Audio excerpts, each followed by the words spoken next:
Lideramos el camino de la opinión pública y buscamos que la cultura del debate alcance consensos y soluciones a los problemas de nuestro país.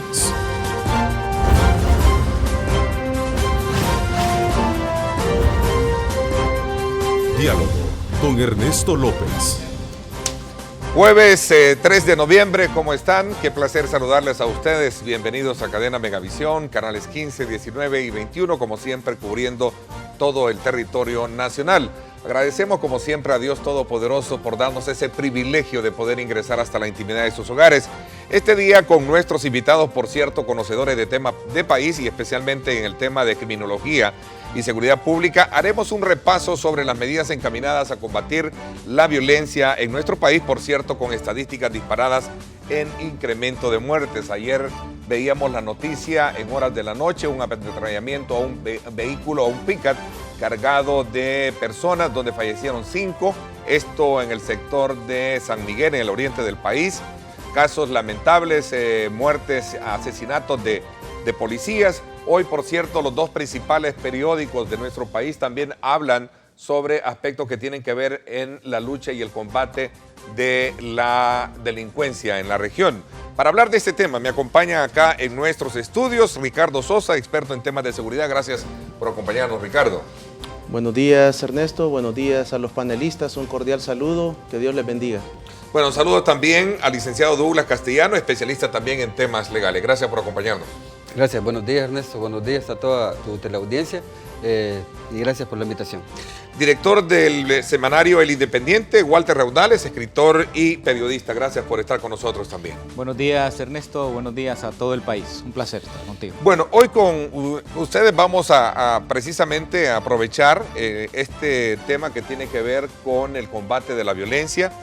Si bien las cifras de homicidios reportan menos víctimas que el año pasado, la violencia sigue golpeando fuerte al pueblo salvadoreño con un promedio de 11 muertos diarios.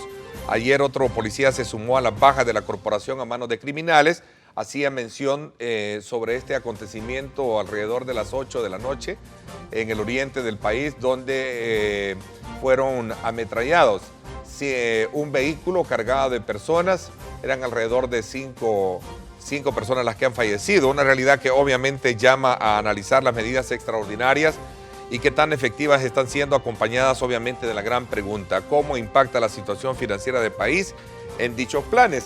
El gobierno de El Salvador es el responsable, dice uno de los titulares de nuestros periódicos, que la Fuerza Trinacional contra grupos de pandilla no haya sido lanzada en octubre, como se prometió en un principio, aseguraron los presidentes de Honduras, Juan Orlando Hernández, y de Guatemala, Jimmy Morales, al concluir el encuentro de la Cumbre Iberoamericana celebrada en tierras hondureñas en los postreros días del mes de octubre. Y como siempre, para hablar de este tema, a la cual vamos a sumar estos elementos, nos acompaña nuestra compañera de labores, Lorena Melara, para que nos dé los insumos pertinentes. Lorena, que nos van a ayudar también a descifrar este momento importante del país.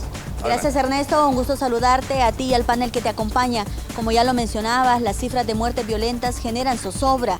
Mientras tanto, la lectura de las autoridades es que parte de esas estadísticas diarias corresponden a los enfrentamientos con estructuras criminales. Veamos. El combate persiste según el discurso de las autoridades y comparado a las más de 6.000 muertes con las que cerró el 2015, creen que los resultados se están notando. El país tiene que desmontar esta amenaza latente como una pistola en la cabeza que amenaza a nuestros niños, a nuestros jóvenes, a nuestra familia. Y nosotros somos más fuertes. Las medidas extraordinarias dentro y fuera de los penales apuntan a desarticular acciones criminales, recuperando terreno aún a costa de la vida de policías. Es entregar la vida y lo hacemos con mucho gusto en aras de que las condiciones de seguridad se mejoren. 10 municipios del país están priorizados con las medidas extraordinarias. Expertos llaman a reforzar o modificar dicho listado. Ernesto, según los encargados de la seguridad pública en nuestro país, poco a poco estas estructuras se van debilitando y para eso se está fortaleciendo a la policía, fiscalía y centros penales. Con esta información vuelvo al estudio. Adelante. Bueno, gracias Lorena por importantes elementos que nos van a ayudar a darle vida a este tema que apremia, que nos preocupa a todos los salvadoreños, porque en la medida que se hacen esfuerzos importantes también hay que ver la realidad de los hechos. Y si bien es cierto, las cifras de homicidios reportan menos que el año pasado, pero sigue golpeando fuertemente a la sociedad. Así es que tiene usted la oportunidad de participar, @diálogo21, @Neto López Radio. También es la otra cuenta en la cual usted puede hilvanar comentarios y preguntas y generar el debate que se puede hacer a través de las redes sociales.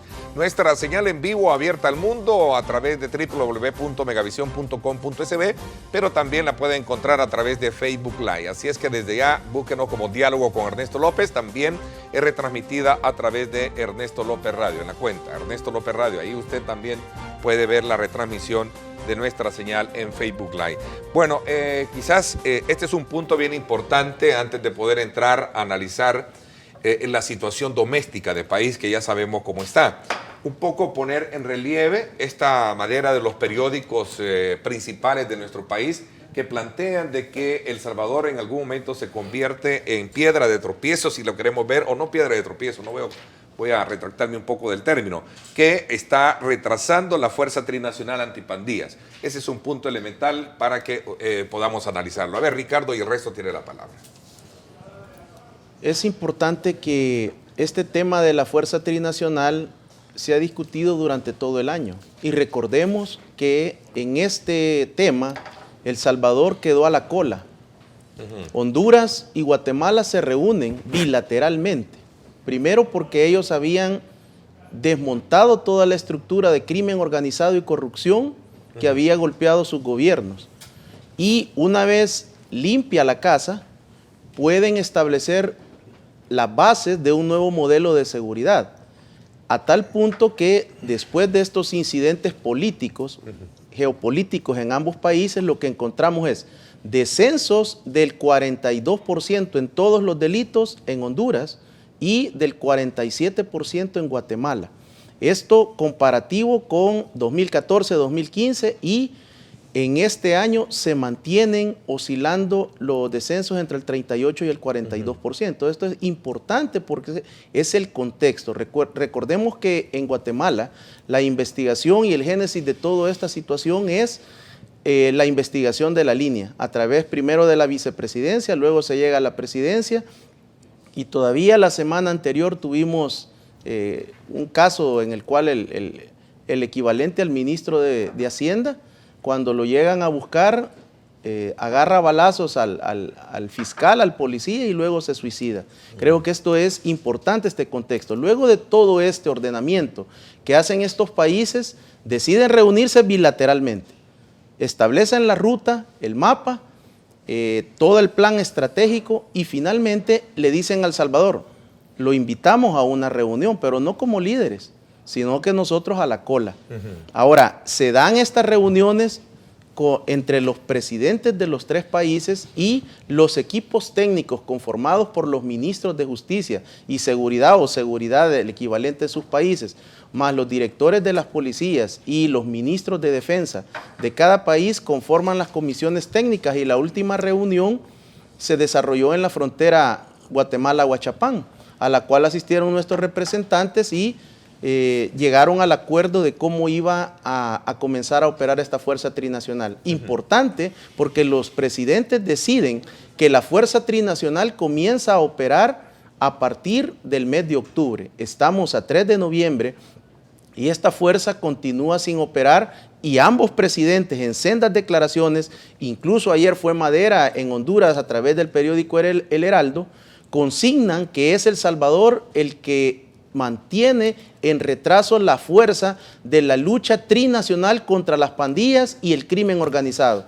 Creo que son señalamientos que hay que tomarlos en cuenta y que nos dejan mal posicionados como país, sobre todo porque más adelante voy a poder hacer una lectura de los últimos indicadores internacionales en materia de crimen y robo y costo del crimen para El Salvador, que lo ubican en una nada honrosa posición último lugar de 138 naciones evaluadas. Bueno, y este es un tema, Ricardo, que contigo, que eres también panelista frecuente en Ernesto López Radio, lo hemos abordado, le hemos dado seguimiento y se suponía que ya todo estaba listo para poder hilvanar. De hecho, ya los fondos importantes de desarrollo de Estados Unidos para el desarrollo de la región trinacional estaban listos, incluso fueron anunciados esta semana, ¿no? Pero son aspectos que tienen que sumarse al análisis, como tú dices, más adelante que vamos a tener. A ver, sí.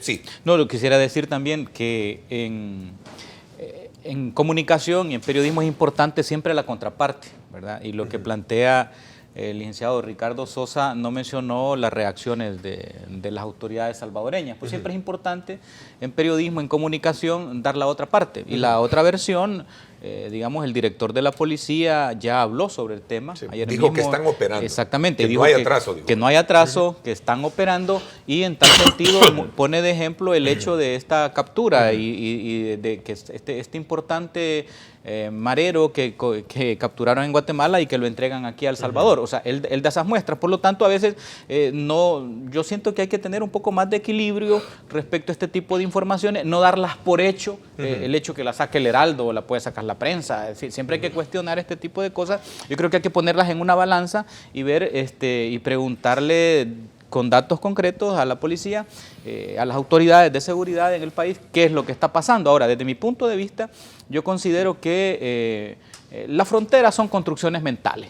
Las fronteras son construcciones que han hecho en algún momento estados, países, etcétera, pero para el crimen no existe frontera. O sea, el crimen las cruza el momento que quiere, como quiere, donde quiere. Las autoridades y los estados son los que tienen que construir, ¿verdad?, diques, muros, para que la delincuencia y para que el crimen no trascienda. ¿Cuál es el punto acá?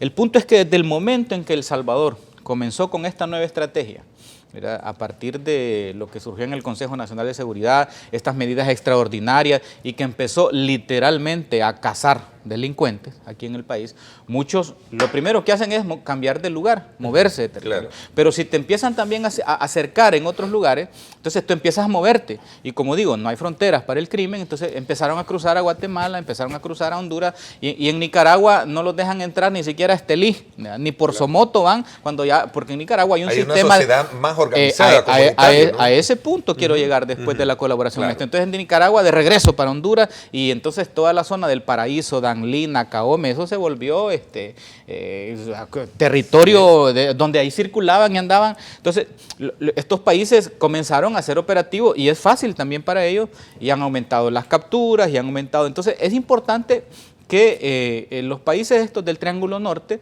creo yo que habría que revisar esa denuncia. Yo tomaría la nota del Heraldo, que ha hecho eco, y toda la prensa se hace eco de eso, habría que revisarla, ver hasta qué punto hay realidad, hasta qué punto no hay realidad, ver si no es un dardo envenenado o es una luz de bengala que ha tirado la policía hondureña por asuntos domésticos en Honduras, es decir, miren, no es problema nuestro, es problema de El Salvador, porque podría también ser esa realidad que se está sacudiendo allá. Acordemos cómo está ahorita el problema de la reelección en Honduras, etcétera, tienen distintos problemas. Entonces, yo digo por eso que hay que darle, digamos, el verdadero peso a cada uno de los temas. Me parece interesante poner en ese relieve. A ver, licenciado. Sí, gracias, Renzo. Ayer planteaba una situación porque también el enfoque académico no hay que dejarlo de... Me parece interesante. Y planteaba de que, aparte del por qué las pandillas, de por qué las maras, de los factores, que sean psicológicos, que sean sociológicos, aspectos de familia,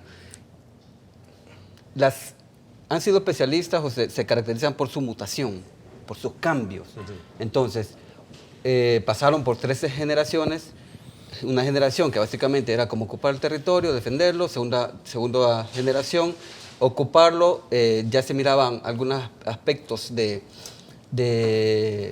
como empresa financiera, haber situaciones de extorsiones, homicidios, distribuir drogas, y empiezan a perfilar aspectos políticos.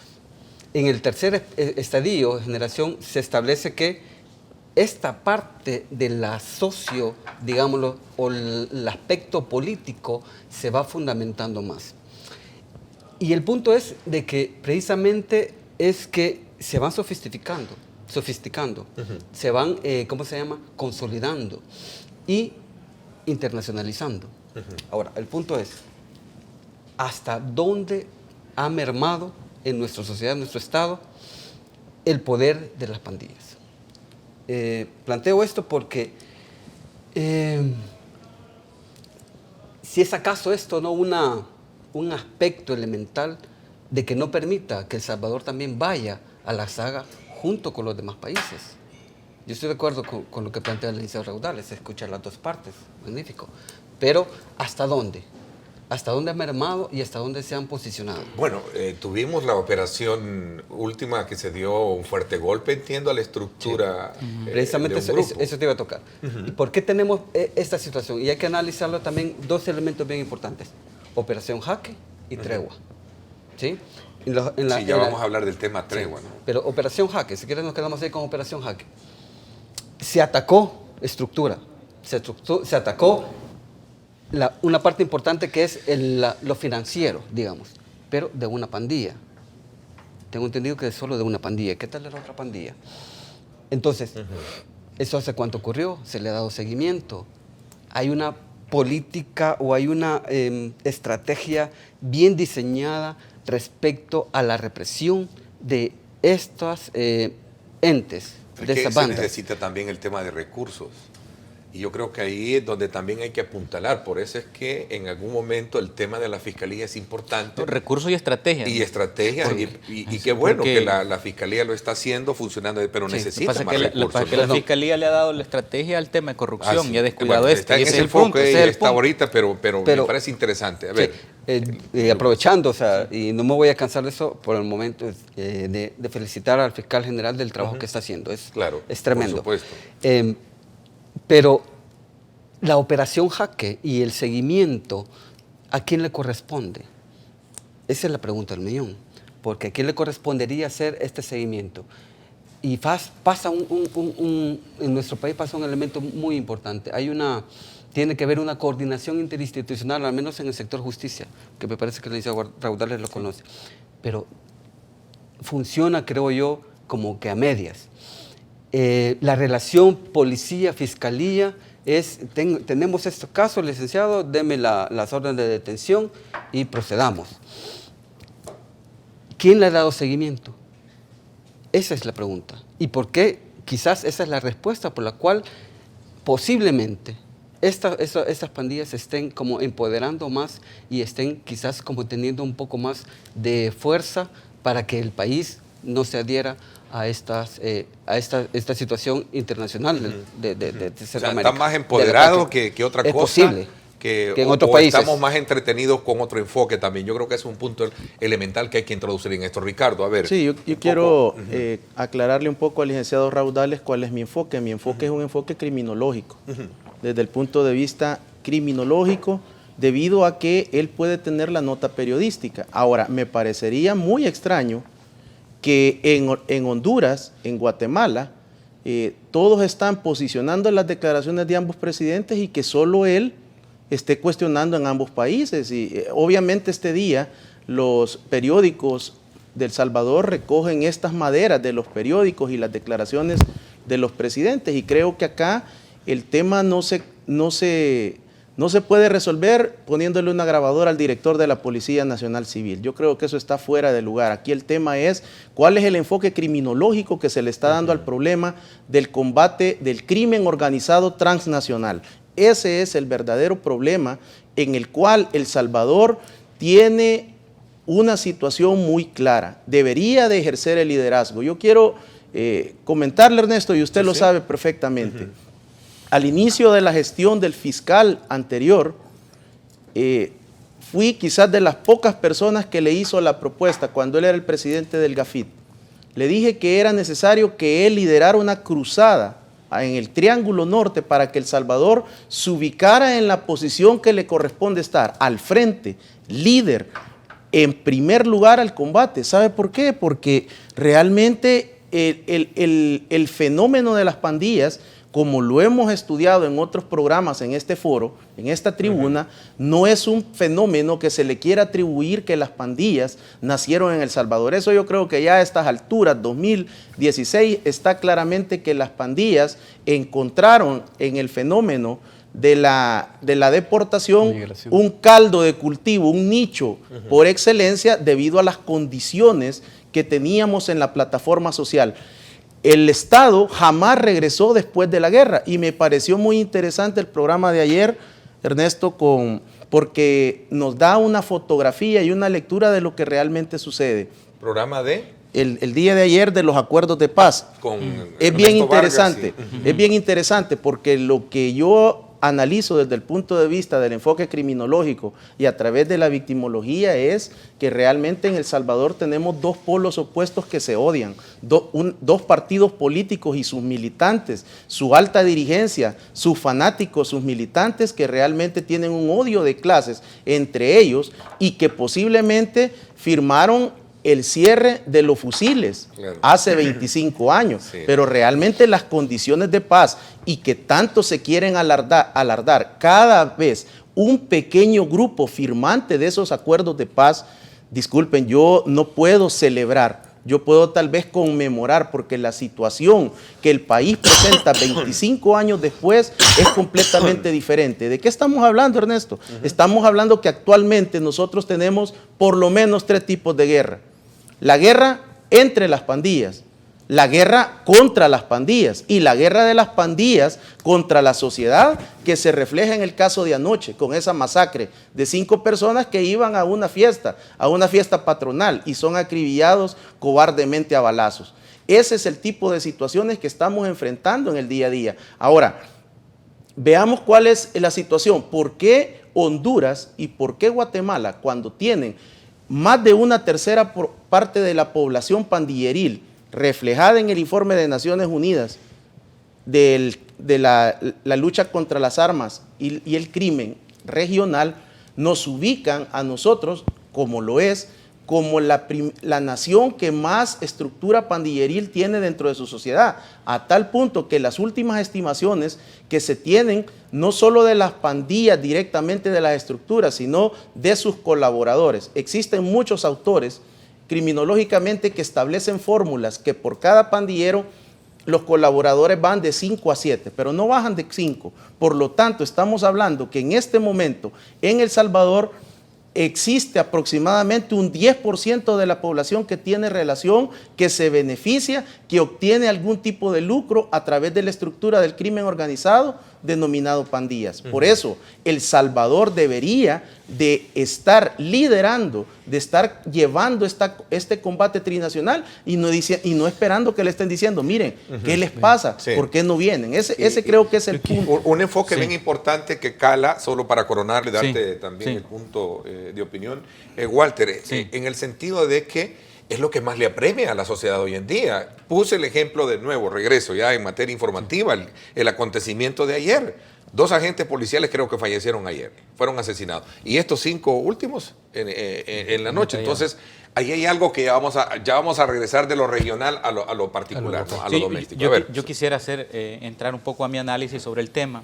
Y es que definitivamente estamos en un momento de demencia, es un momento de locura, es un momento de desenfreno, donde esta inseguridad galopante nos tiene diezmados como sociedad. Entonces, lo primero creo yo que debemos de hacer es aplicar a esta problemática que es completamente compleja, un análisis. Y digamos, yo aplicaría el análisis rápido, ¿verdad?, el famoso análisis clásico católico, ¿verdad?, del ver, juzgar y actuar. El ver es hacer un diagnóstico rápido. Yo creo que El Salvador tiene 3 grandes dramas que no podemos ocultarlos. El primer drama, desde luego, es el desempleo. El segundo drama es la migración y el tercero es la inseguridad. Son 3 dramas en los que hay que detenernos. Y este día estamos deteniéndonos sobre un drama que es la inseguridad, uno de esos 3 grandes dramas. Por supuesto, todos están mezclados como en un gran tejido, pero la inseguridad, desde luego, surge con fuerza a partir del fin del conflicto armado. Y después del fin de cada conflicto, siempre se dan este tipo de situaciones y El Salvador, por supuesto, no es el único. Sucedió en Nicaragua cuando terminó la guerra con los contras, quedaron hordas por ahí, por la montaña y siguieron haciendo barbaridades. Desde luego, después de la Segunda Guerra Mundial tardó 10 años Europa en ordenar su situación. Lo que estamos viendo del famoso ISIS, el Estado Islámico, son los remanentes de la Guardia Republicana de Saddam Hussein que se organizaron y se armaron como un ejército. Entonces, después de cada conflicto siempre surgen este tipo de situaciones. ¿Por qué es importante verlo en esta lógica? Porque podemos aturdirnos, podemos creer que esto no hay salida, podemos creer que no hay esperanza, podemos creer que esto va a ser eterno, y no es eterno. Este problema de la inseguridad va a terminar. Entonces, la inseguridad es un producto de la descomposición social. La inseguridad es un producto de que el tejido social, entiendo, la familia, la comunidad, el barrio, el Estado, todo eso se rompió, hubo una ruptura. Entonces provocó migración, provocó una realidad compleja, y ahí tenemos, después del posconflicto, esta realidad con la cual hemos venido chineando. Cada uno de los gobiernos puso su estrategia, que no funcionaron, las manos duras, las super duras y todo eso. Entonces tenemos ahí, eso es un diagnóstico de la realidad bastante rápido, pero las pandillas han tenido todo un proceso de evolución. Las pandillas han ido mutando, desde pedir la cora ahora hasta tener enormes cuentas y millones, es decir, y tener penetradas las instituciones del Estado en toda esta zona, en toda esta región. Entonces, pienso yo que el asunto hay que verlo de manera sistémico. Si lo vemos de manera sistémico, vamos a encontrar soluciones estructurales, porque tenemos que encontrarlas. Entonces, pasemos al segundo punto, juzgar. Eso es ya el ver. Así está la situación, compleja, difícil, que tiene su origen, etc. Bueno, juzguémosla. Bueno, es un drama nacional, es un problema profundo, serio, pero es un problema que no es eterno. Entonces, porque nada es inmutable, en esta vida nada es inmutable. Entonces, ¿qué es lo que pasa? Mira, yo me pregunto, ¿qué tenemos que hacer? ¿Cómo tenemos que actuar? Entonces, este es un problema que no es un problema solo del Estado. Sí. Este es un problema de todos, de cada uno de nosotros. Es un problema, es un problema del padre de familia, del director de la escuela, Ernesto, del periodista. Sí, solo quiero terminar mi idea, sí, porque a lo que voy es que somos culpables todos, desde el pastor, desde el cura. Por supuesto, el Estado tiene una responsabilidad principal, pero ese padre consentidor con el hijo. Entonces, desde mi punto de vista, el gobierno tiene que hacer lo propio, pero también tiene que hacer lo propio cada uno de los ciudadanos. Cada uno de los ciudadanos. ¿Y por qué quiero decir esto? Sí, solo termino. ¿Por qué quiero decir esto? Porque mira, porque aquí hay comunidades donde las comunidades se han organizado, y aquí voy ya a la solución, al actuar. Las comunidades se han organizado, tienen una forma de detectar las realidades que están ahí en su comunidad. La complicidad. Y mira, hay ejemplos, yo te puedo poner nombres: San Antonio de los Ranchos, San José de las Flores, entonces, un montón de comunidades que tienen ejemplos organizadas y no permiten. Mira, claro, yo quisiera acotar. Es bien interesante ese punto de la organización. Voy a hacer una pausa comercial, si me lo permite, Douglas, porque quiero ponerme a tono con nuestros compromisos de publicidad. Vamos a la pausa y, por supuesto, regresamos con dándoles a ustedes a conocer cómo está el tráfico a esta hora gracias a Texaco.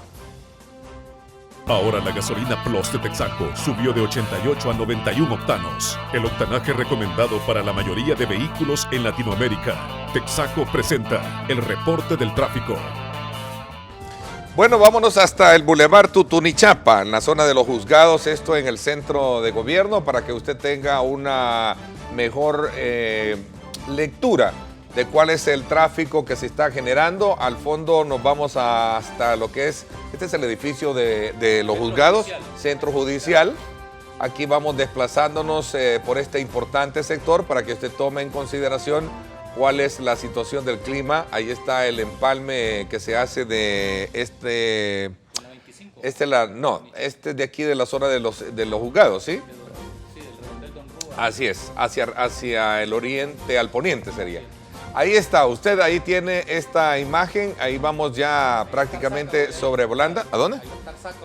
Hoy está la audiencia, hoy en la audiencia del expresidente Saca, me dicen, y las otras personas detenidas en este juzgado. En el juzgado, sí, en los juzgados de paz.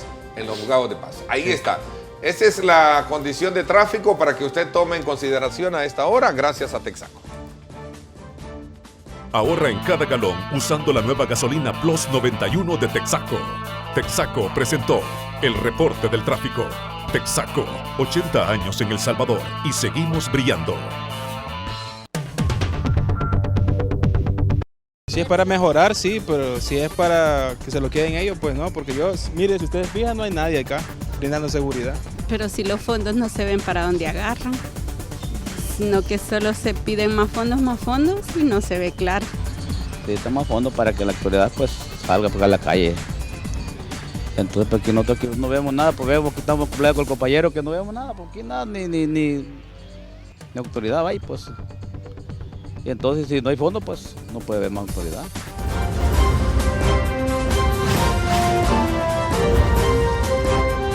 Diálogo con Ernesto López.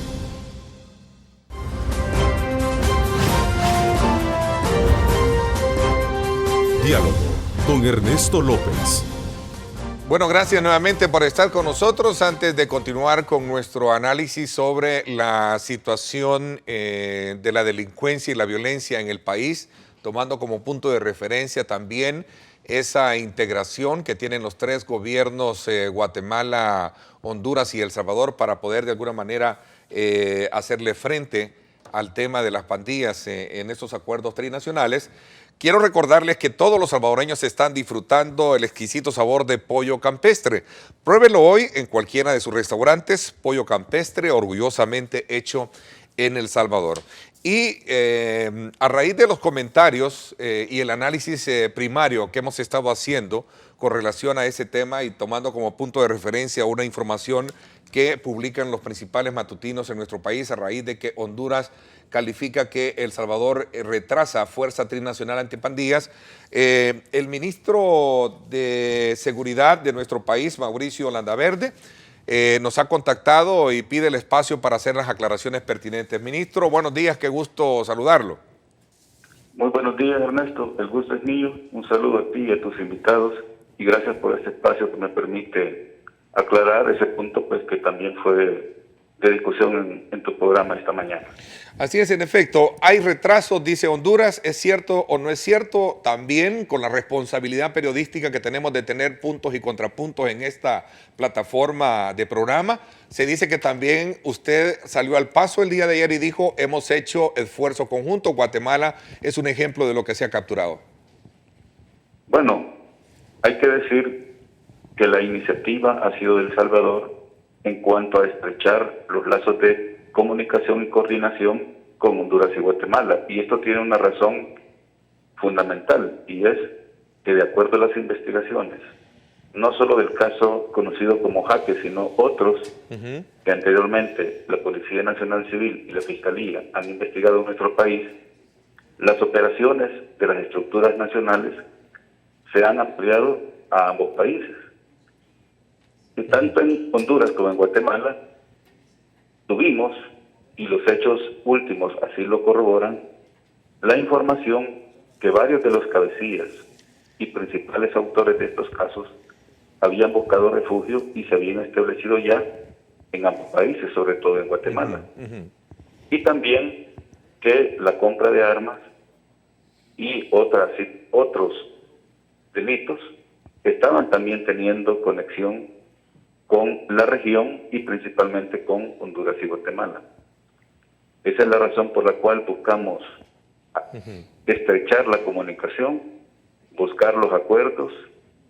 En un periodo relativamente corto se firmaron los dos acuerdos para establecer los grupos de alto nivel en seguridad, tanto con Guatemala y posteriormente con Honduras. El acuerdo de los presidentes se convocó por parte del presidente Sánchez Serén y se firmó acá en El Salvador. A partir de ahí, pues, buscamos ya establecer las reuniones de acuerdo a lo que los acuerdos de los grupos de alto nivel establecen. Nos reunimos ya en la parte operativa, el Ministerio de Justicia y Seguridad de El Salvador, la Fuerza Armada, la Policía Nacional Civil, la Dirección General de Migración, la Dirección General de Aduanas, el organismo de inteligencia del Estado, con los homólogos respectivos, tanto de Honduras, en un primer momento, como de Guatemala. Si esto es así, ministro, perdón, ¿por qué y de dónde cree usted que sale esta reacción de los presidentes, por ejemplo, de Honduras, Juan Orlando Hernández, que dice, nos parecería triste que vaya pasando el tiempo y no concreticemos esos buenos deseos que plasmamos en ese acuerdo? No se extraña, pero tiene explicación más bien internamente en ese país. Sin embargo, es importante aclarar que ya el señor presidente Salvador Sánchez Serén propuso la fecha para el lanzamiento oficial de la Fuerza de Tarea Trinacional para el próximo 15 de noviembre. Y que de hecho Honduras ya nos respondió. Honduras ya respondió manifestando estar de acuerdo con que el lanzamiento sea en la fecha que se propone. Estamos aún en la espera de la respuesta del señor presidente Jimmy Morales de Guatemala. Sin embargo, todo va caminando conforme a los procesos que hemos venido siguiendo. Y es más, en el caso de Guatemala, la comunicación ha sido muy estrecha y directa, y eso permitió que tras las primeras reuniones para establecer el grupo de alto nivel, se intercambiara la información disponible sobre los prófugos de la operación Jaque en El Salvador que se encontraban en el territorio guatemalteco. Y por esa razón, pues ya han sido capturados los principalmente Juan Francisco Parada Morales, uno de los prófugos más importantes que se tenían de esa operación, y que recientemente fue capturado precisamente a través de ese intercambio de información fluido que se ha establecido a través de estos acuerdos. Y con Honduras igualmente. Hay un trabajo muy directo. Las policías, las Fuerzas Armadas. Nos ha extrañado la reacción que se ha tenido al respecto. Pero como digo, la explicación la encontramos más bien en los procesos internos que ese país está viviendo. Claro, yo agradezco que obviamente tengamos esta oportunidad de conocer de parte suya los esfuerzos que se están haciendo, pero la pregunta es, o sea, o no están entonces los presidentes al tanto o satisfechos cómo se ha venido desarrollando la agenda para poder ponerle una fecha al lanzamiento de las Fuerzas Trinacional Antipandillas, ministro. Bueno, como decíamos, la fecha ha sido propuesta por nuestro país. Recientemente también, en el mes de agosto, fue pospuesta. Los señores presidentes tuvieron la reunión acá en El Salvador y estos procesos se ven afectados principalmente por hacer coincidir las agendas de 3 presidentes de Estado. No es una cuestión tan accesible, tan fácil. Sin embargo, a través de los canales correspondientes se está buscando pues que haya ese acuerdo, dado que sería un lanzamiento oficial de mucha trascendencia y significativo, y pues que lo más pertinente es contar con la presencia de los jefes de Estado para darle mayor realce y pues importancia al acto. No obstante, lo que es la parte operativa meramente, es decir, la parte policial y militar, el intercambio de información, el hecho de que estén en contacto los jefes de investigaciones de los 3 países, los jefes de Estado Mayor de Fuerzas Armadas, eso se ha venido avanzando. Eso ha sido una dinámica que se ha desarrollado. Otra cosa es hacer actos oficiales que por supuesto tienen gran importancia y trascendencia. Sin embargo, es necesario decir que la parte operativa ha estado trabajando, los resultados se han estado dando, que es principalmente lo que buscamos, y la importancia de ampliar las operaciones del marco regional, dado que las estructuras criminales están operando de esa manera, son estructuras ya de crimen organizado transnacional, y de esa manera tenemos que abordarlo. Por esa razón, El Salvador ha tomado la iniciativa y ha buscado muy insistentemente con los países de la región y también a nivel internacional, con México, con los Estados Unidos, mantener esa comunicación muy fluida, porque es necesario, dada la operatividad que los grupos buscan establecer, también apoyándose a través de operaciones en otros países, ya sea buscando refugio para sus cabecillas, buscando también ampliar las operaciones de lavado. Al verse perseguidos en El Salvador, van a buscar ellos también hacer estas operaciones en otros países, o simplemente aquellos que huyen. Y los casos que huyen, hemos tenido muy buenos resultados, no solamente en la región, sino también en México y también en los Estados Unidos, donde ha habido muy buena colaboración y estamos teniendo continuamente pues la repatriación de sujetos que están huyendo de las autoridades nacionales y que, de acuerdo a información, pues se sabe que han huido del país, y con la colaboración de las instituciones policiales de todos estos países, nuestra policía también está teniendo resultados al respecto. A ver, ya para finalizar, ministro, una última pregunta. ¿Significa que el atraso es precisamente de El Salvador por toda la agenda del presidente, como usted lo decía, para resolver el tema fiscal, como en su momento lo dijo también uno de los mandatarios? Por un lado, y por otro lado, que los enfoques de alguna manera le van a llevar a usted a hacer una aclaración pertinente oficial de que no hay ningún atraso en esto. No hay ningún atraso.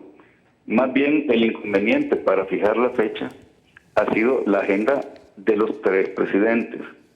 Es decir, hacer coincidir y que tengan espacio los tres presidentes no es una cuestión fácil. Sin embargo, El Salvador hizo la propuesta, está en pie de hacerlo el 15 de noviembre, y ya Honduras, precisamente, por eso nos causa todavía más extrañeza, porque Honduras ya respondió afirmativamente, es decir, que ellos están de acuerdo en que se desarrolle en la fecha y lugar que propuso El Salvador. Es decir, atraso no tenemos. Sí, 15 de noviembre, San Salvador. El acto oficial es lo que hasta hoy no ha podido desarrollarse. Pero, insisto, la parte operativa, lo que es el trabajo conjunto y coordinado, eso ha venido desarrollándose. El que no hayamos podido desarrollar aún el acto, es decir, un acto oficial importantísimo, de mucha trascendencia, pero que tampoco afecta que la parte operativa haga lo que le corresponde, lo cual pues ya ha estado trabajando, y el inconveniente ha sido ese, es decir, que los señores presidentes, cada quien tiene su agenda muy apretada, y es lógico, entendible, que no es fácil poder conjuntarlo, aunque coincidirlo.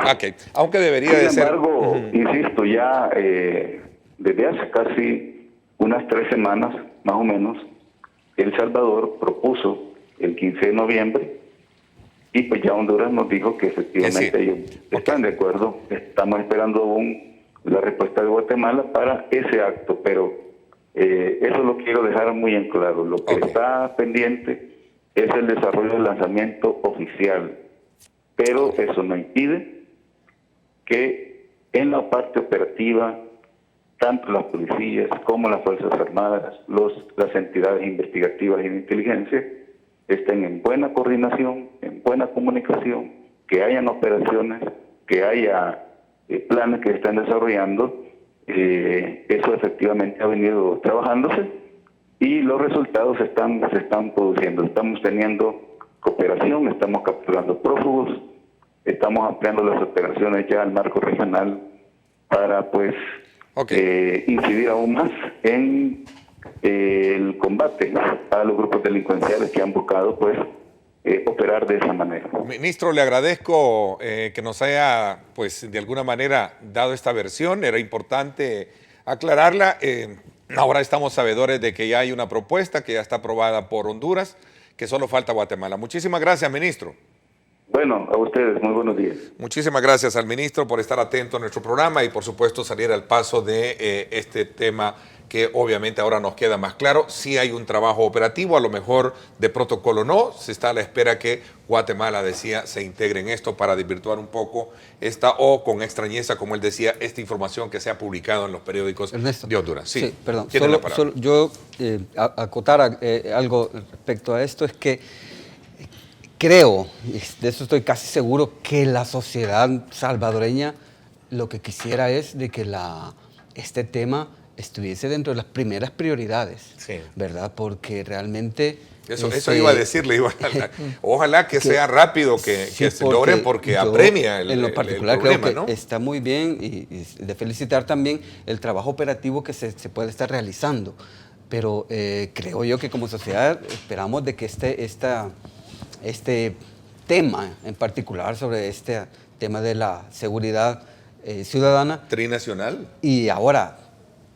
internacional ya, es que sea prioritario, o sea, porque no podemos nosotros estar rezagados en esta parte, definitivamente. Ahora, volviendo al punto local, creo yo, si se me permite, Ernesto, es que hay varios aspectos que tocar. Walter mencionaba las situaciones, pero yo creo que hay suficientes estudios, hay una gran cantidad de diagnósticos respecto de la problemática de la delincuencia. Y tiene aspectos tanto antropológicos, sociológicos, económicos, familiares, etc. Hay una serie de circunstancias de que se tienen que analizar. Ahora, el punto es que yo me planteo desde cuándo el Estado de El Salvador no tiene una política criminal concreta, determinada. Y la pregunta es, ¿por qué no se hace?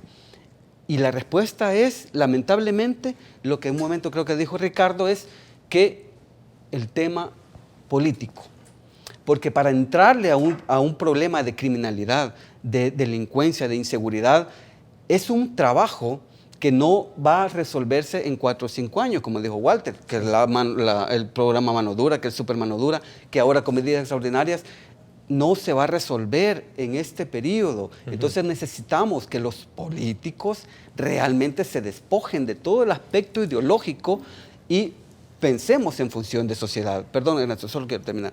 Porque estos planes, estas políticas criminales pueden estar y tenerse resultados por lo menos en 15 años. Si empezamos a trabajar desde ya para evitar esto, porque el drama que vive la sociedad, que vive el pueblo real, es tremendo.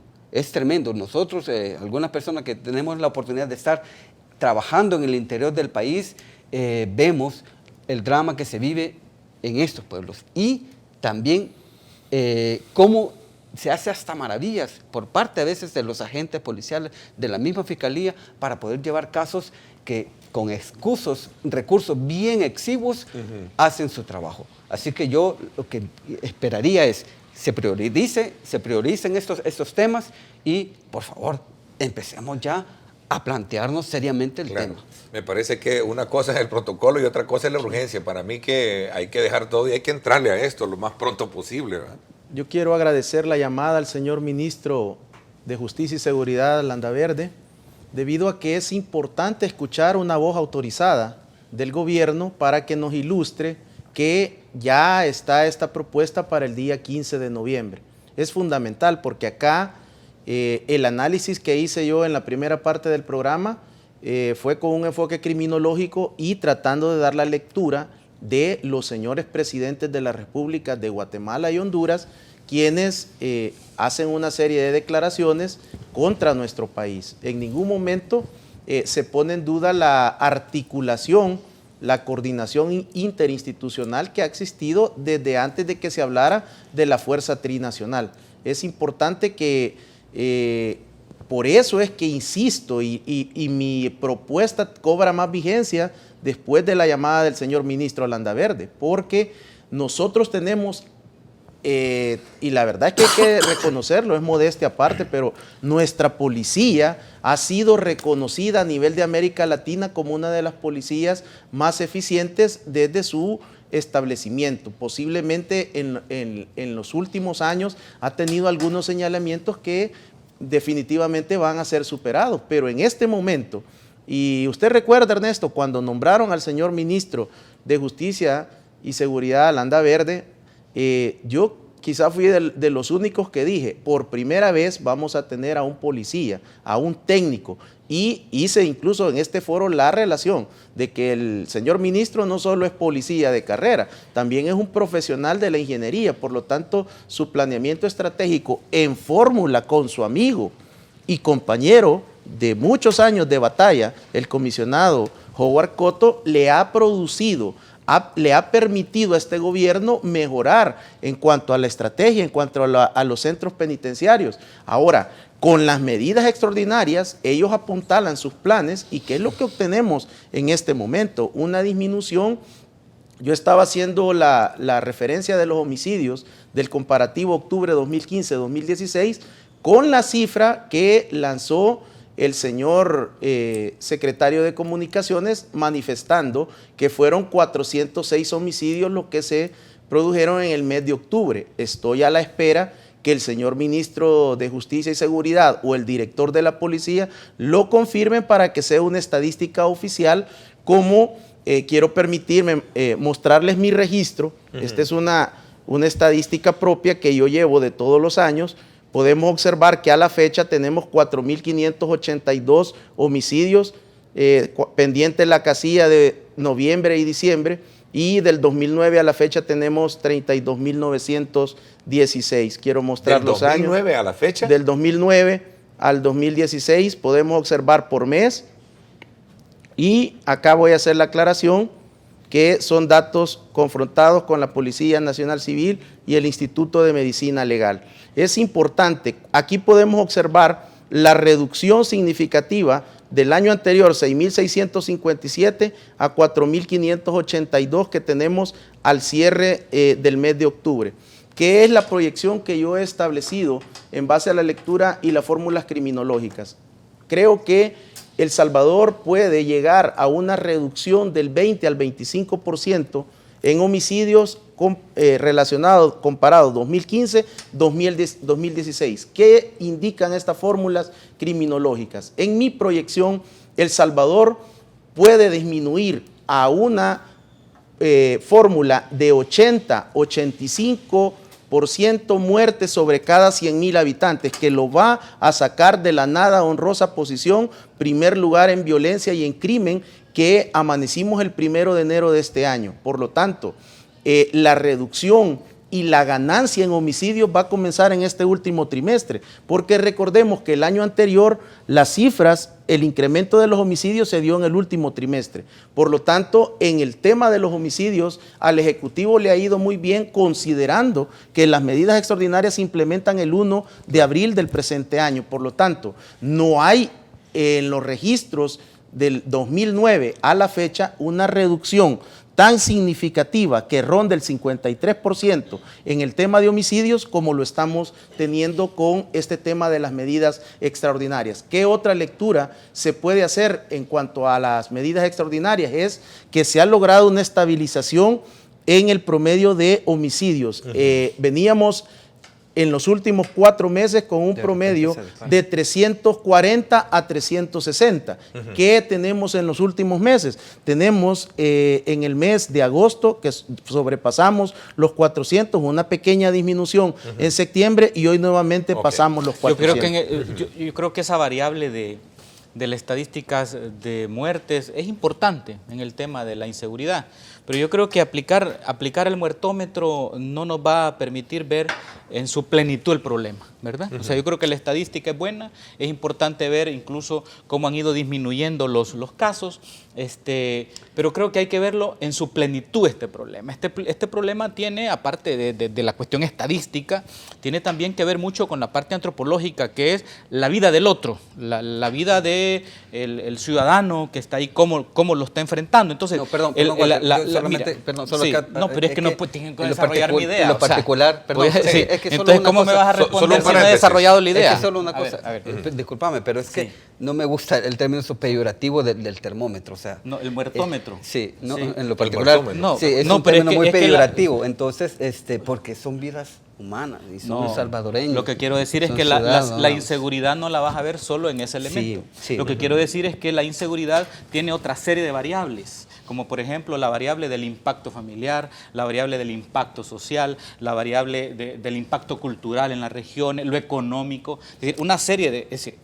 Por supuesto, no lo veo, no lo he visto de manera peyorativa en ningún momento. Es la ciencia que estudia las características propias de una nación, de una sociedad, no estoy en contra de una raza en particular. Permíteme, no estoy en contra del análisis estadístico.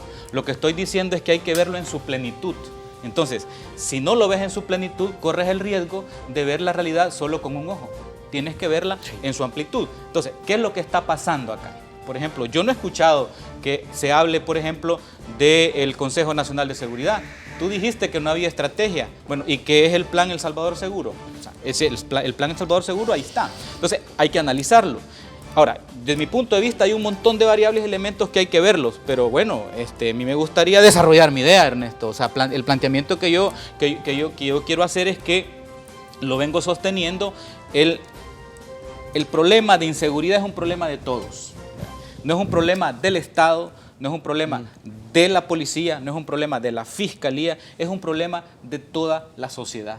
En tal sentido, tenemos que dar nuestro aporte todos, tenemos que resolver todos esos problemas. Por segunda vez lo he escuchado, lo ha reiterado y vamos a ver si lo desarrollamos cuando regresemos. Vamos a la pausa, gracias por estar con nosotros. Nos vamos, desde luego, gracias a Sistema Fede Crédito, a conocer cuál es la situación de tráfico en la capital. El dron es gracias al patrocinio de Fede Punto Vecino del Sistema Fede Crédito. Bueno, regresamos entonces a conocer la situación de tráfico en esta importante arteria, donde este día precisamente se van a llevar a cabo la primera audiencia del expresidente Saca y las demás personas implicadas en este caso, de la cual estamos dando seguimiento oportuno a través de nuestros noticieros. Este es el Boulevard Tutunichapa en vivo a través del Megadrón para que usted tome en consideración cuál es la situación de tráfico a esta hora. Son las 7:30. Obviamente a esta hora pues se ve bastante fluidez en todo este sector, por lo cual pues tome en consideración usted si va a trasladarse a esta zona. Gracias a Sistema Fede Crédito. Nos vamos desde luego a la pausa. El dron es gracias al patrocinio de Fede Punto Vecino del Sistema Fede Crédito.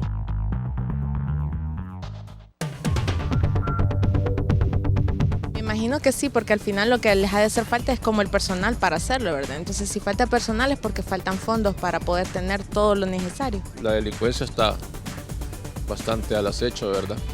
Y sí deberían de poner más. Por ejemplo, aquí ya los policías ya se fueron, no veo ninguno. Sí son efectivas, pero lo que pasa es que hace falta que sí se apliquen bien, ¿me entiendes? Y que sean bien administrados los fondos.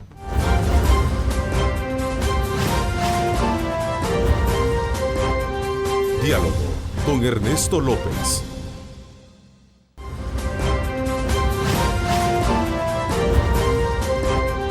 Diálogo con Ernesto López.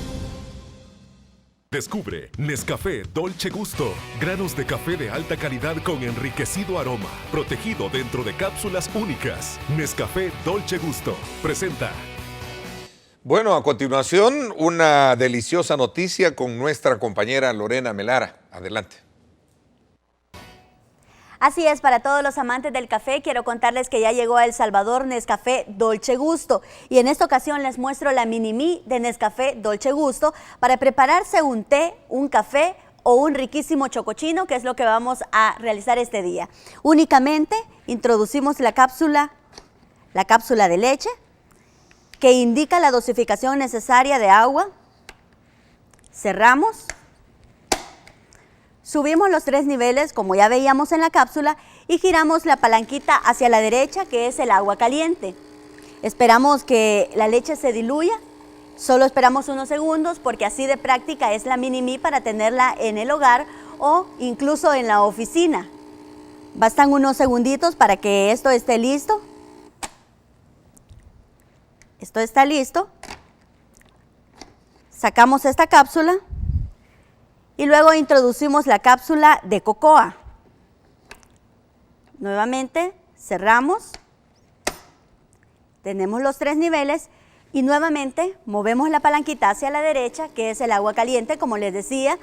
Podemos degustar un riquísimo chocochino, un latte macchiato o un café americano, como usted lo prefiera, desde la comodidad de su hogar o, como ya decíamos, desde la oficina, porque así de práctica es la Mini Me de Nescafé Dolce Gusto. Esto ha terminado. Lo retiramos. Podemos mezclar un poco. Huele muy rico. Y sabe riquísimo. Así de práctica es la Mini Me de Nescafé Dolce Gusto, porque el café no es solo negro. Vuelvo con ustedes.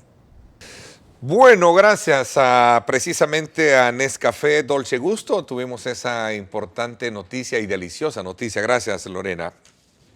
Descubre Nescafé Dolce Gusto con una infinidad de opciones de recetas originales para tu deleite. Nescafé Dolce Gusto presentó. Bueno, continuamos con nuestro análisis de hoy, precisamente con nuestros invitados, especialistas en temas de país y particularmente en seguridad, Ricardo Sosa, Douglas Castellanos y también Walter Raudales. A ver, ¿cómo cala, porque esa es la pregunta que están formulando nuestros televidentes, cómo cala en este contexto situaciones en las que los partidos políticos entran a establecer algunos espacios de diálogo o negociación con grupos delincuenciales? El más reciente caso de video, que por cierto, y con el propósito de poner un poco en balance la situación, el mismo ministro de Gobernación dijo de que es costumbre para las autoridades reunirse en comunidades frente a estos, digamos, planes de poder cooperar para salir adelante y sacar adelante a jóvenes. Esto a raíz de la crítica que se les ha hecho, que también habían estado negociando con grupos delincuenciales. Hablaban incluso alrededor de 10 millones de dólares, un fondo para poder favorecer a estos grupos. ¿Qué piensan al respecto? Porque es un tema que no podemos soslayar en un análisis como el que tenemos hoy. Douglas. Bueno, es un tema muy delicado. Explicaba al inicio de esta entrevista de las mutaciones que han tenido estos grupos delincuenciales. Y aquí en este país nadie se puede, como se dijera, bañarse de pureza en este tema, porque hemos visto que también hay que ser objetivos, siempre hay que tratar de mantener la objetividad, que también personeros del Partido Arena, al parecer también tuvieron reuniones con estos pandillas, o líderes de las pandillas. También tenemos ahora que ha salido a la luz esto, y se está dando este matiz. Ahora, el punto es que lo que planteaba yo en un inicio, hasta dónde ha desarrollado y hasta dónde se han posicionado las pandillas, estos grupos delincuenciales, y cuál es el poder que ellos realmente tienen para sentarse, en teoría, con otro poder hegemónico, como es el poder político, ya sea vía el Partido Arena, vía funcionarios del Estado. Ahora, obviamente, los funcionarios de gobierno tienen esta posibilidad o ponerle este matiz quizás de que son programas de desarrollo, etc. El punto es que lo estamos viendo, siempre se enfoca esta situación desde un punto de vista partidario político y cuál va a ser mi beneficio que voy a traer a mi partido para continuar con un status quo. Ricardo. Quiero... Diálogo entre políticos y grupos delincuenciales. Mire, yo creo, Ernesto, que es un tema muy delicado y a mí en lo particular me choca, me repugna, porque ¿cómo es posible que nosotros los que estamos en la sociedad civil, que podemos tratar de brindar algún tipo de insumo o de aporte en este tipo de foros que se nos permite participar, encontremos este nuevo destape de videos en los cuales realmente a la luz del análisis de los videos, mi lectura criminológica es que lo que se trata en esta nueva serie de compactos de videos es un acuerdo electoral, el que se había fraguado con dos representantes no del gobierno, sino de la estructura de la cúpula partidaria del FMLN. El llamado acá realmente es que realmente cómo se puede pensar en un combate frontal contra el crimen organizado, cuando todavía los políticos están por ambos lados, ambas fuerzas políticas mayoritarias, y según las declaraciones de algunos líderes políticos, todos los partidos políticos han tenido algún tipo de acercamiento. Las preguntas que quedan en el aire para la reflexión de esta parte de videos es: ¿qué le lleva a los políticos a poder asumir que necesitan buscar a las pandillas para ganar una elección? En segundo lugar, ¿se dieron o no se dieron esos 10 millones que se les salen ofreciendo? Tercero, ¿a cuenta de qué les van a formar micro y pequeñas empresas sin fiadores, pasando de lado todas las garantías que solicita la banca tradicional? Cuarto lugar, es este control del territorio, sin duda, la que los políticos la tratan de explotar para poder desarrollar este 10% de la población que definitivamente va a cambiar la historia de una elección. Recordemos que la última elección oficialmente la perdió el partido Arena por 6,000 votos. Quiere decir que realmente los políticos han encontrado en las pandillas un nicho electorero para sus propios intereses, y eso no se vale. Por eso no puede ser que la parte técnica, que el gabinete de seguridad ande tratando de enfrentar directamente al crimen organizado y los políticos vengan a echar por la borda todo el acuerdo. Solo quiero, antes de esto, Walter, tengo entendido que sobre estos temas en particular, creo yo que ya el señor fiscal general de la República se pronunció.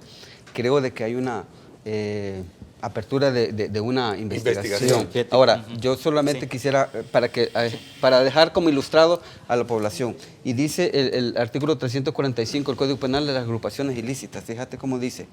Dice: el que tomare parte en una agrupación, asociación o organización ilícita será sancionado con prisión de 3 a 5 años. Organizaciones, jefes dirigentes o cabecillas serán sancionados con prisión de 6 a 9 años. Ojo, en el cuarto inciso, dice: los que promovieren, cooperaren, facilitaren o favorecieren la conformación o permanencia de la agrupación, asociación u organización ilícita será sancionado con pena de prisión de 1 a 3 años. Es decir, que las investigaciones pueden determinar o no pueden determinar. ¿Quién va a tener la palabra? Si se ha establecido un ilícito, pues la palabra la tiene el señor fiscal de la República. Bueno, mira, yo quisiera, con todo respeto, hacer un clic, Ernesto y compañeros del panel y a los televidentes. Miren, cuando nosotros expresamos un posicionamiento, detrás de esa idea hay un enmarcamiento ideológico, lo que se llama tu cosmovisión. Entonces, cuando hablamos, hay un principio, digamos, que está detrás como que es bueno y que es malo. Pero yo te voy a poner un ejemplo. Acabo de leer ayer, precisamente, que 2 cardenales y un obispo de 3 estados diferentes en México le han enviado una carta al Papa para autorizarle, pedirle autorización al Papa, que si se pueden reunir con carteles de narcotráfico de sus respectivos estados, ¿verdad? Fíjate tú. Es decir, entonces, aquí es donde yo quiero hacerle un clic al coco de todos, al cerebro de todos. Es decir, hay fuerzas, grupos fácticos de todo tipo, grupos fácticos religiosos, grupos fácticos económicos, grupos fácticos políticos, grupos fácticos culturales, grupos fácticos delincuenciales. Estos son grupos fácticos delincuenciales. ¿Qué quiere decir grupo fáctico? Fácticos poder, grupos con poder, un poder delincuencial, todo lo que tú quieras, y ahí es un gran debate que podemos hacer. Yo lo que quiero decir es que no seamos doble moral, hombre, ¿verdad? No seamos doble moral.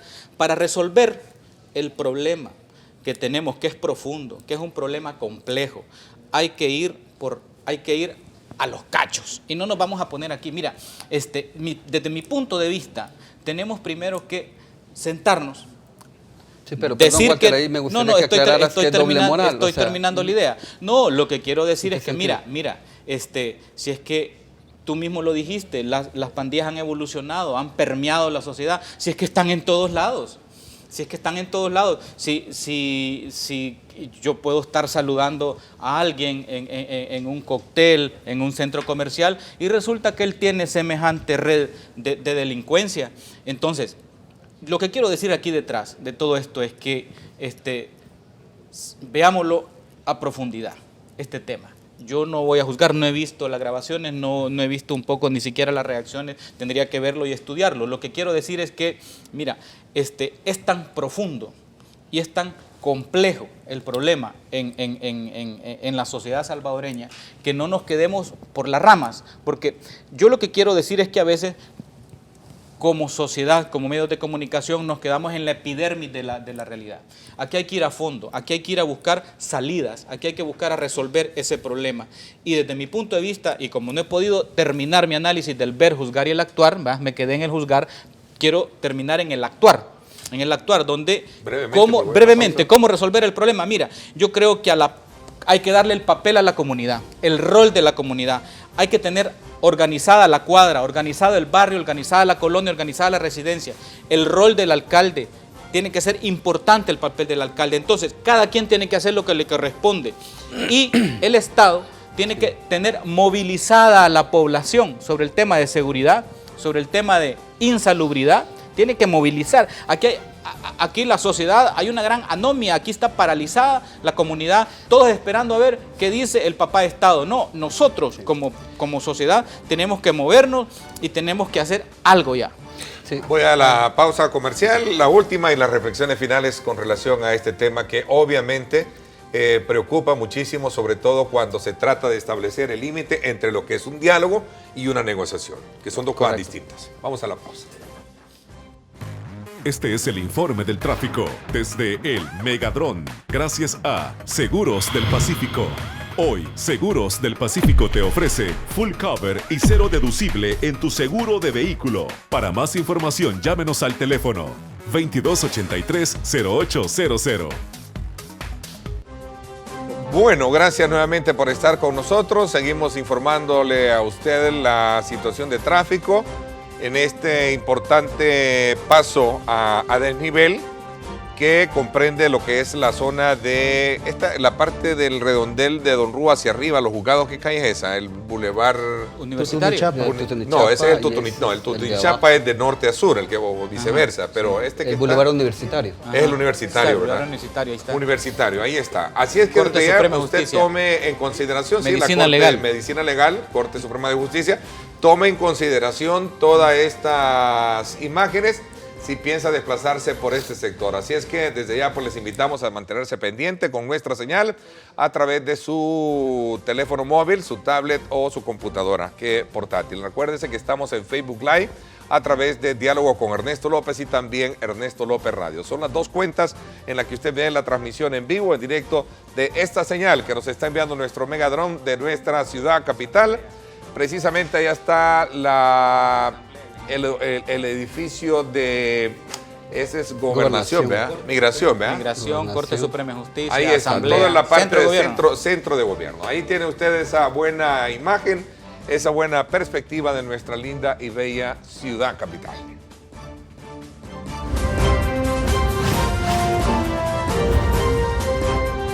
Diálogo con Ernesto López.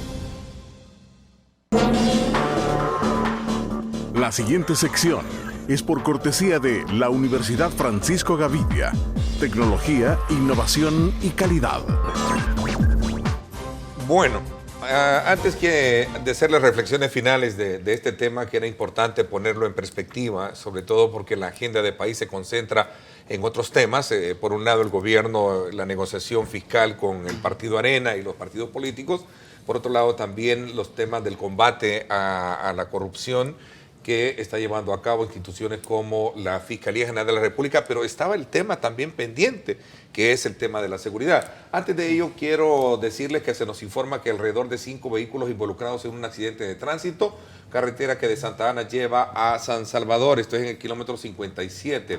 No hay lesionados, pero sí tengan mucha precaución a la hora de desplazarse sobre este lugar. A ver, pertinentemente unos 30 segundos, 40 segundos para reflexiones finales de este tema.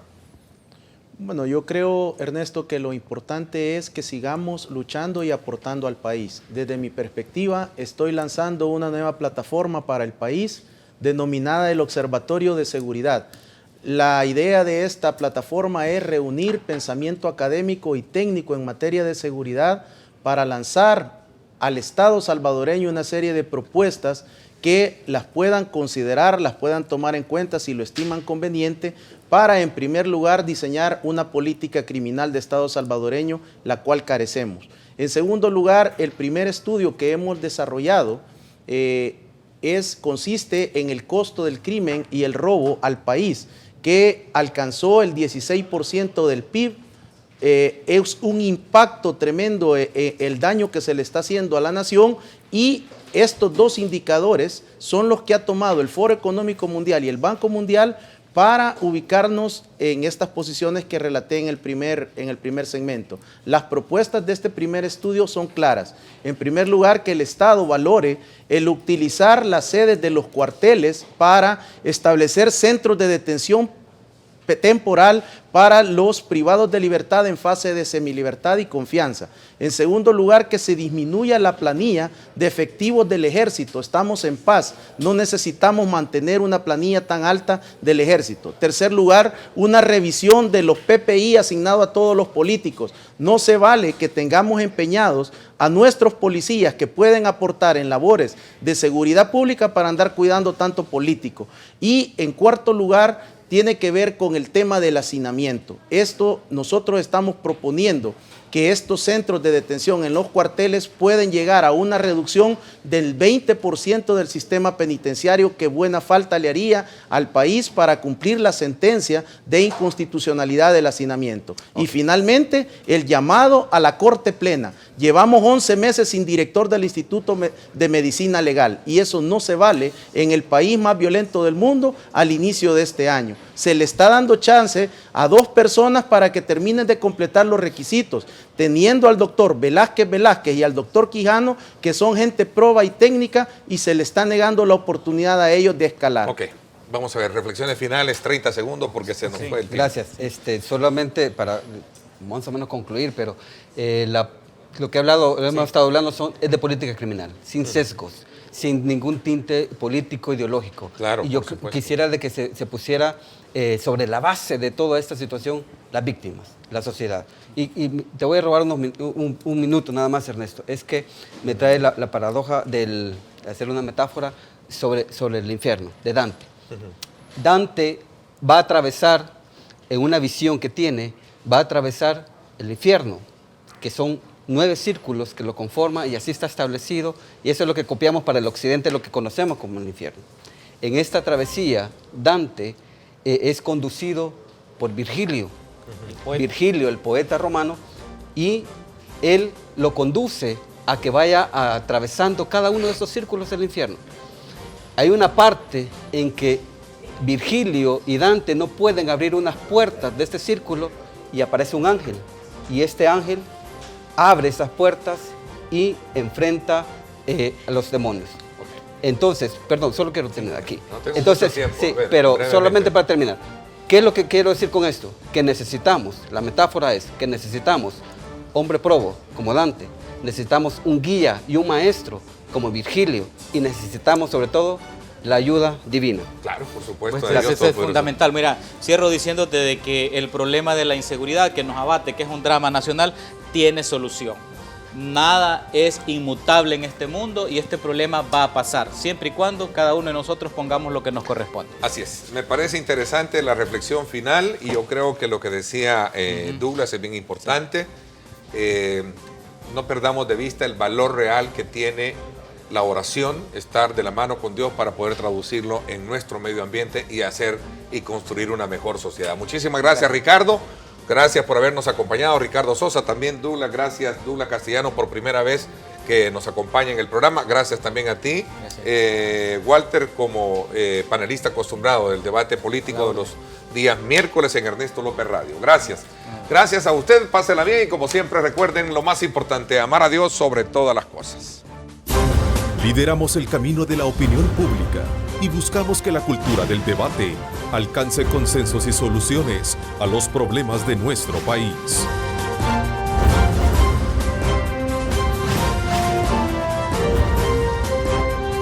Diálogo con Ernesto López.